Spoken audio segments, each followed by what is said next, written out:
Hey yo guys, what's good, what's happening, and what's going on? Back to friggin' work. It's already Monday. Probably saying, Adam, yesterday's video was Saturday. What happened to filming on Sunday? Well, what happened was, it was a piss-pouring rain and torrential downpours.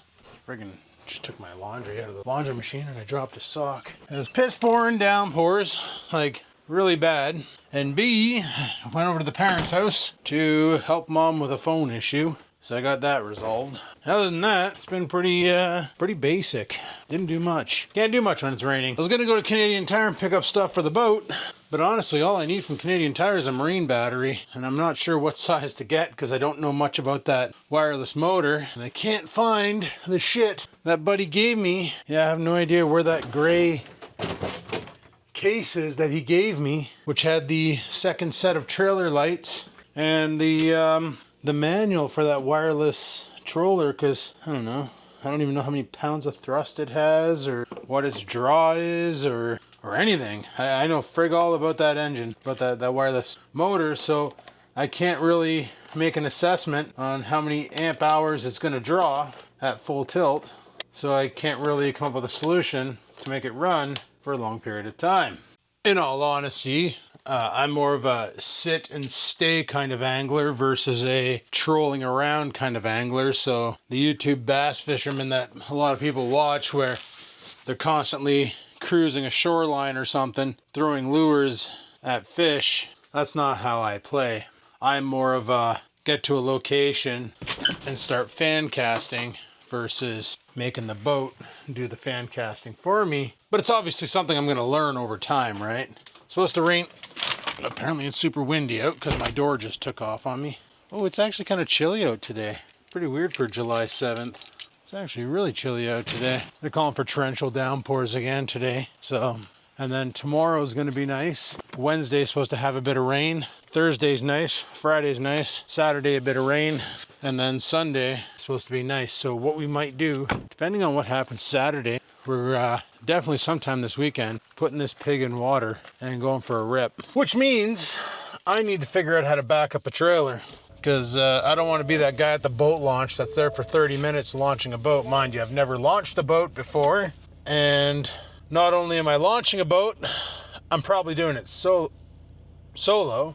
So anyway, guys, before we go into the office, I want to stop off at the corner store and grab a 4-pack of Monster. Well, actually, we don't need it. If I end up needing Monster, I'll just go to the store at work. I wonder what it's going to be like now that the kids are out of school and stuff at work. If it's going to be busy or if it's going to be dead, or I don't know, man.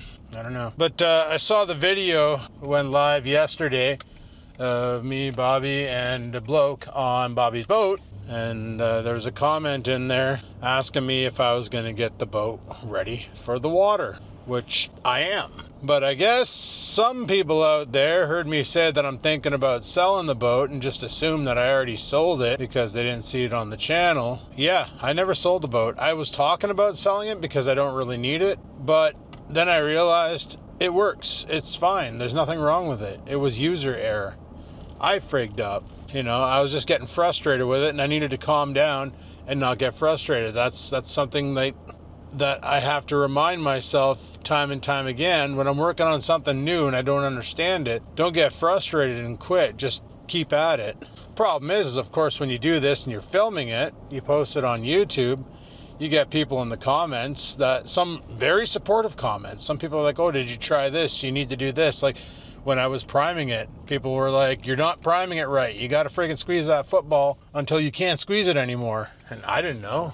Like I said, my first boat. I haven't driven a boat since I was like, what, 15, 16, maybe 14? Like, that's like 32 years ago. Some of you people watching this aren't even 32 years old. But anyway, so it's new tech that I was frustrated with, and I figured it out, and we're good to go now.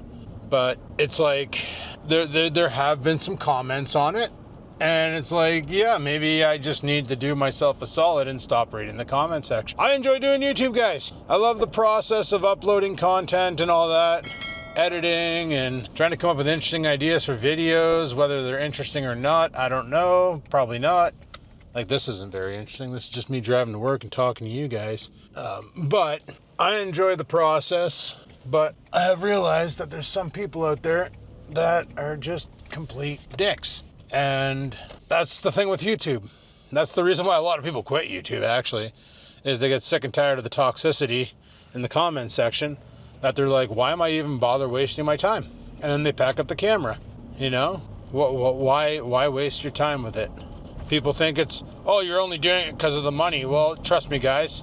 When you're uploading a video every day for a month and you earn $103 Canadian for 30 videos that you have to film and then edit and then upload, it's at that point there, it's not for the money.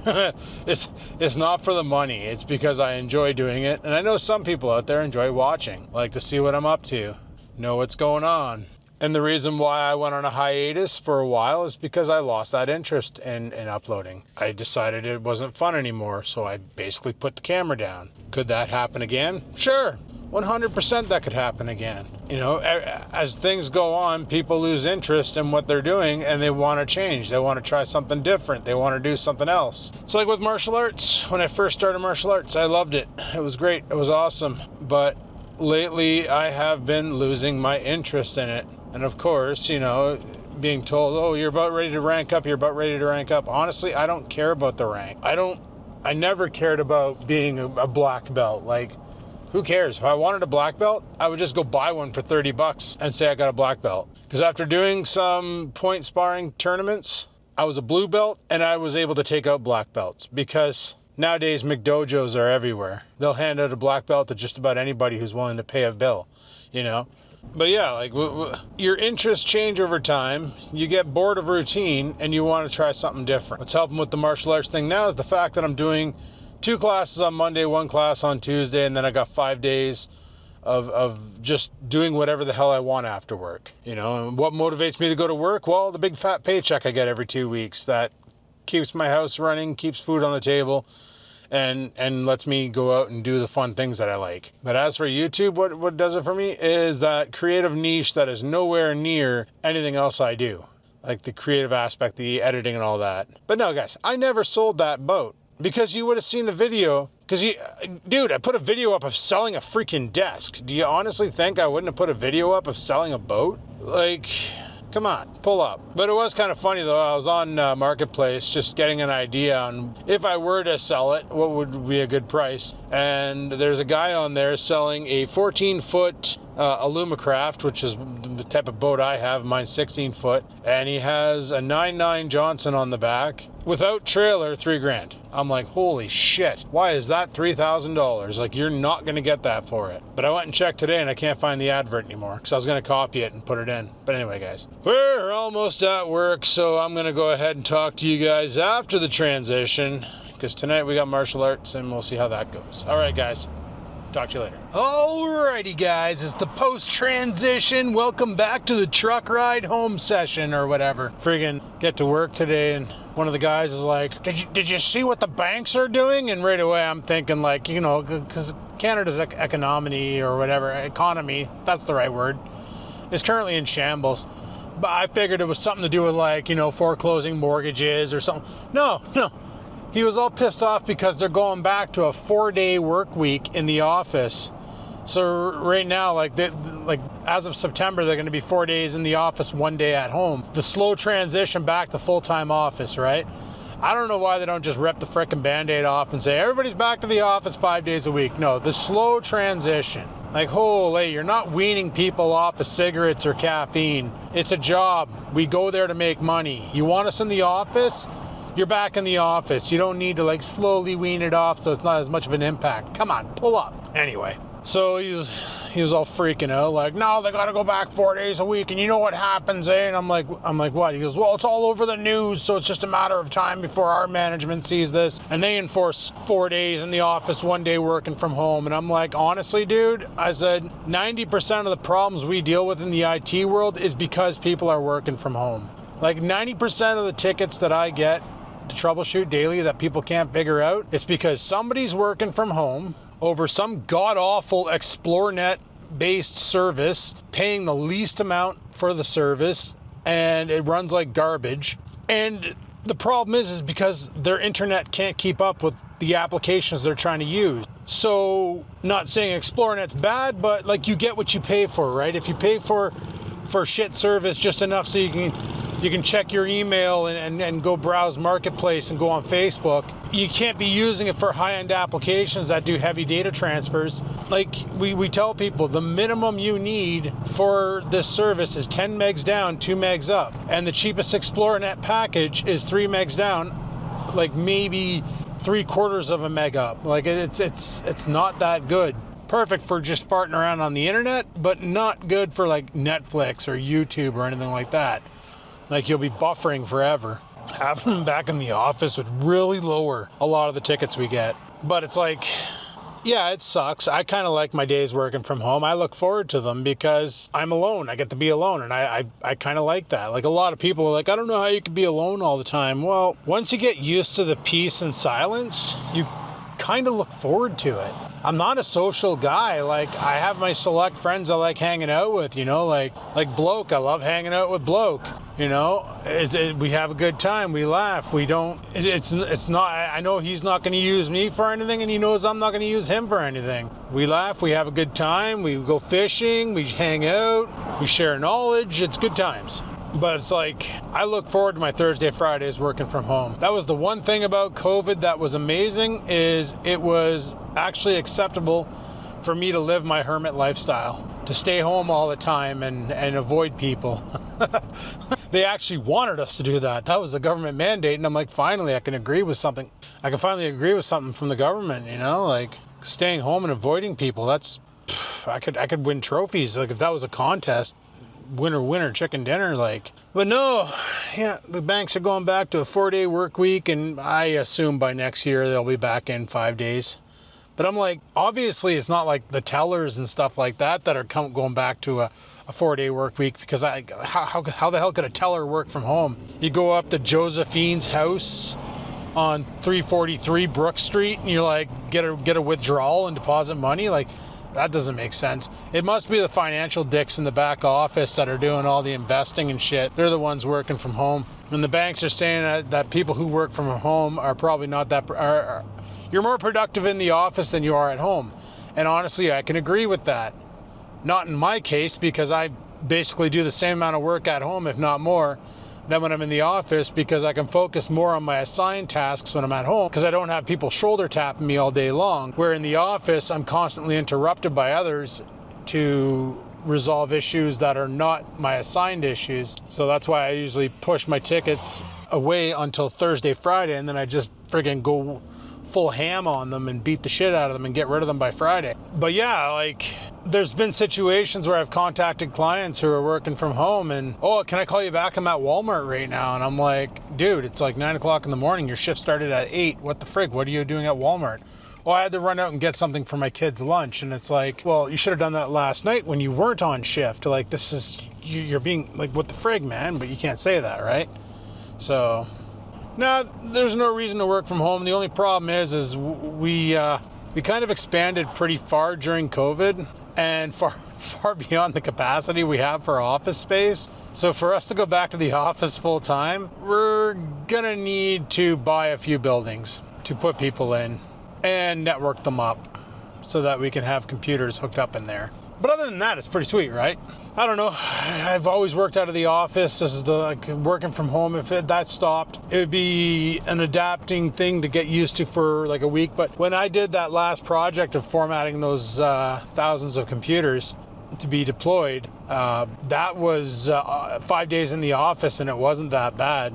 The only problem is I don't, like right now, the office that I'm using, I'm sharing it, and I won't be able to be in that office 5 days a week. So I would have to find a spot to work 2 out of 5 of the days, which whatever, not a big deal, right? It's 23 degrees out right now and it feels muggier than shit. It is so gross, so hot and bothered. Of course, it's gonna rain, right? So the mailman leaves my friggin' mailbox open. Friggin' goof. So sick of that guy, seriously.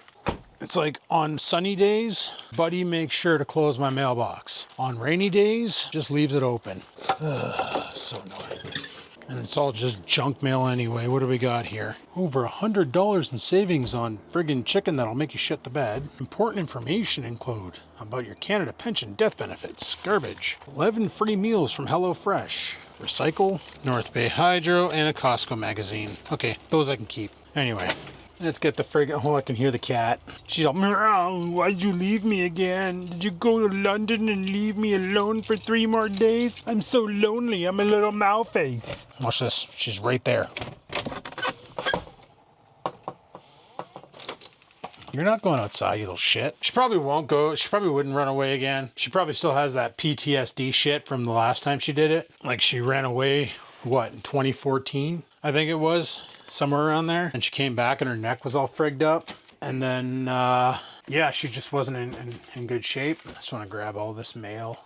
Bring it upstairs, sort through what's real and what's junk. Keep the real and toss the junk, because that seems like the responsible adult thing to do. No, I had a meeting with my boss today. I asked her on Friday who they bring their boat to get it fixed and serviced. And she told me about this guy on Peninsula Road down by that park that I went to go fish. And she said, he's great, he's quick, he's fast, he's honest. He'll be able to get you all sorted out. So then she asked me today in a meeting, she's like, so did you bring your boat in to get it fixed? I said, actually, I didn't need to. I kind of went in a different direction with it. And right away, what'd you do, buy another motor? And I'm like, what? No, why would I buy another motor? I'm like, no, using AI, once I figured out what the motor was, I just got the service manual for it and the operator's guide for it, fed it all to Sora, and then asked her, what's the starting sequence? And she told me what the starting sequence was. And I said, why is it so hard to pull? And it is true. When the engine isn't running, if you turn the throttle to the start position, that pulls the throttle body open so much, and it actually opens up a decompression valve that will, until you pull the motor, it will keep that valve open until the motor fires, and then that valve closes to give it back its compression. I didn't know that. I didn't know that because, like I said, I haven't owned a boat in forever. By forever, I mean my entire life. This is the first boat I've ever owned. So, yeah, this coming weekend's going to be a blast. I just realized this camera can shoot in slow motion and time lapse. I don't know what triggered it, but I just turned it on and it was like in a square picture frame mode because it was in panoramic photo mode. Basically what it does is you just sit it down, you hit panoramic, you press the button, and then the gimbal does all the work and collects all the data and makes this awesome panoramic photo. I know because the old one did that, but I didn't realize it had slow-mo and time-lapse, so why the hell am I filming my lawn mowing and then speeding it up in post when I can just have the camera do the work for me and then accelerate my render time? Whatever, who cares? Anyhoozle, guys, I'm back from martial arts. 2 back-to-back to bickety-back frickin' runs. We're talking about karate and Panantukan, so we do some kickboxing in the beginning, and then we do some katas and shit in the end. Fun times. And then on my way home, I went to Food Basics and picked up some tandoori chicken, which is currently cooking in the air fryer. That's what you hear in the background right now. And I'm gonna have that for dinner. Why? Because I'm frickin' hungry. All I ate today was 2 chicken breasts, and I want some more chicken, damn it. Protein, it's what I crave. So yeah, I was watching some videos before martial arts of people how to launch a boat by yourself, because I have a feeling I'm going to be launching the boat by myself, and my trailer game is not too hot. Like, I've never backed up a trailer before, except for that one time I backed up the boat into the driveway. That took me 5 attempts to pull off, so there's something for you. I got the general concept down. Like, I watched videos on backing up a trailer. One guy said the easiest thing to do is grab the steering wheel by the bottom and make small corrections. Don't go big, because if you go big, you're going to cock it over. Just do small corrections. And what's nice about Armstrong is, like I showed you guys in the one video, you come in, you loop around, then you bring it up and you just back your trailer into the water and then launch the boat. But my question was like, when we launched Bobby's boat, Bobby gave me the ropes to the boat. He backed it into the water, and the moment the boat started floating on the trailer, I just pulled it off the trailer, brought it over to the dock, and tied it off on the moorings. And then he went and parked his truck. I can't remember if that dock has moorings. I'm gonna have to review my footage from walking on it to see if there's tie-offs, because honestly, I can't remember. Still gotta go to Canadian Tire, pick up some shit. I think I might go cheap on the I was gonna do like stencils and stuff and spray paint the numbers on, but I might just buy their waterproof stencil kit. It's just numbers. They're black, so if I use like red paint with black numbers, it should be visible. I shouldn't be breaking any rules. Mind you, I don't know how my buddy was able to ride that boat for 3 years with the gold lettering on the maroon, because you can barely read the gold lettering. It is so faded and garbage. And I found out that they did use Tremclad to paint that boat. They didn't use any special marine paint or anything. They straight up Tremcladded it, hair blower dried it, sent it. Literally didn't even give it a day to cure. They just friggin' got her done and got her on the water, got her wet, and went out fishing because they're that excited. So yeah, fun times. So I do have some ideas for the name. Actually, I already know what I'm calling it. I'm not gonna give it away. You guys will see on the video when we actually do the work. It's gonna be fun. And obviously backing it into the water and stuff, it's going to be a learning curve. Hopefully the boat launch isn't too busy that day. It's going to be busy. It's always busy. But I'm hoping it's not that busy so I can, take my time and get it right and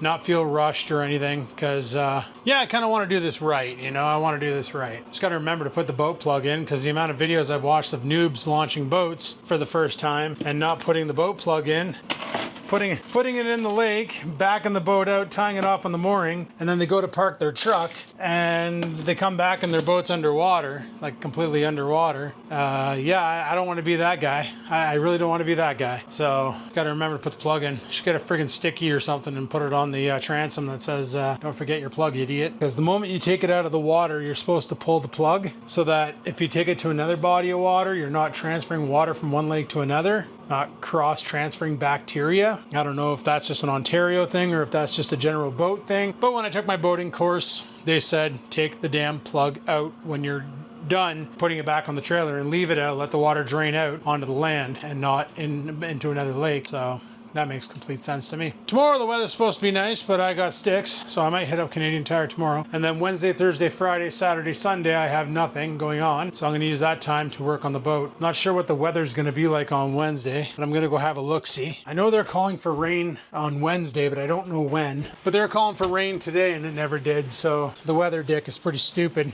They never know what the frick's going on. So let's just take a look here. See full forecast. Oh, Saturday now it's not going to rain. They're not calling for rain. So on Tuesday, tomorrow, it's supposed to be partly cloudy. Wednesday, of course, it's going to rain all night. Thursday, it's going to rain in the morning, and then I'm good. So after work, we'll get out there and fiddle around with the boat. Friday, smooth sailing. Saturday, it's going to rain at 10 p.m. That's fine. I don't care about that. And Sunday, it's going to rain until noon, which is fine. I can launch the boat on Saturday. We can go play. I don't know. Maybe Saturday will be the day. And if I have too much fun, maybe Sunday in the afternoon will also be the day. Why not, right? I'm not too worried about it raining while I'm on the boat. It's thunder that I got to watch out for because I am an aluminum boat. Mind you, it's not conductive, but the water is. It kind of pisses me off that days I have to work, it's beautiful out, and then days I don't have to work, it's complete bullshit. Because I know I'm going to enjoy this boat. I'm going to have a lot of fun with it, and I'm going to want to go out a lot on it and go fishing, now that I have it. But something I definitely need to do is I want to fill up the jerry can, and then I want to bring a full jerry can with me just to have reserve fuel on the boat that I can use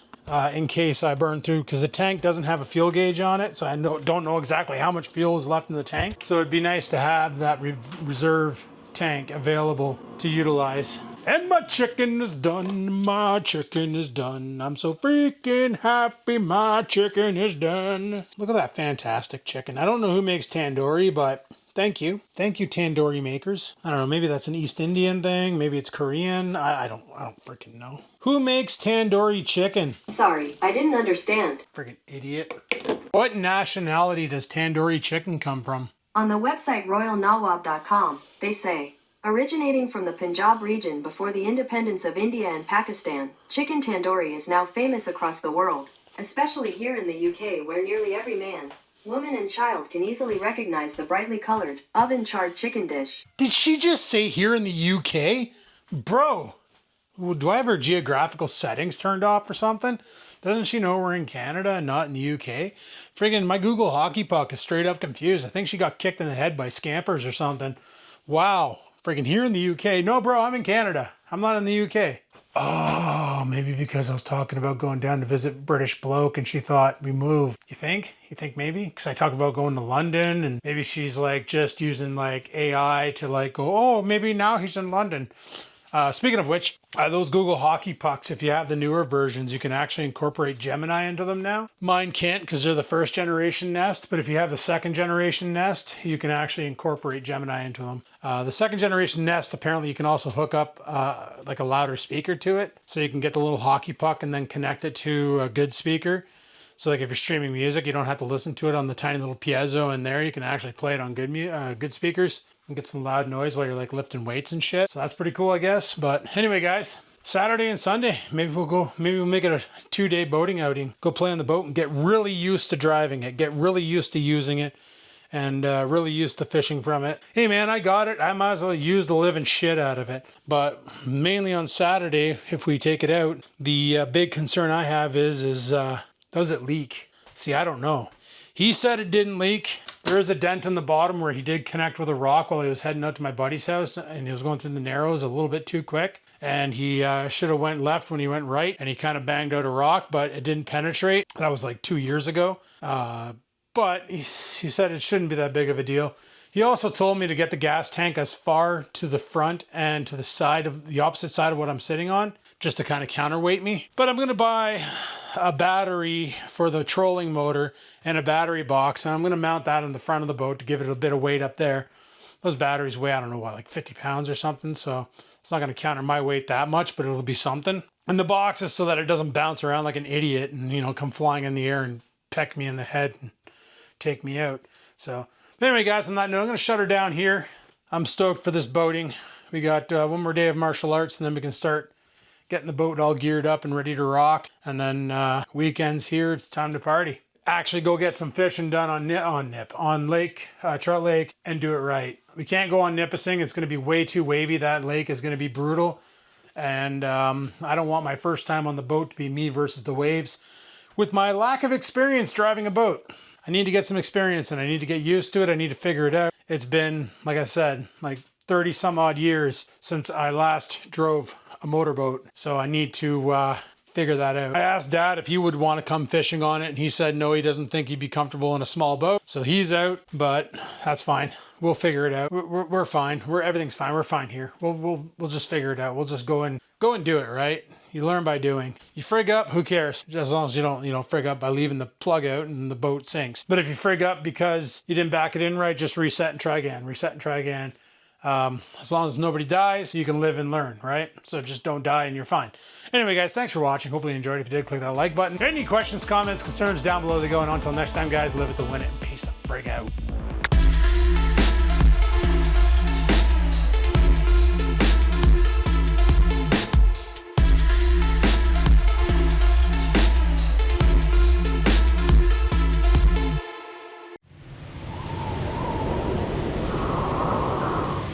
Sit, stupid, sit. Good dog.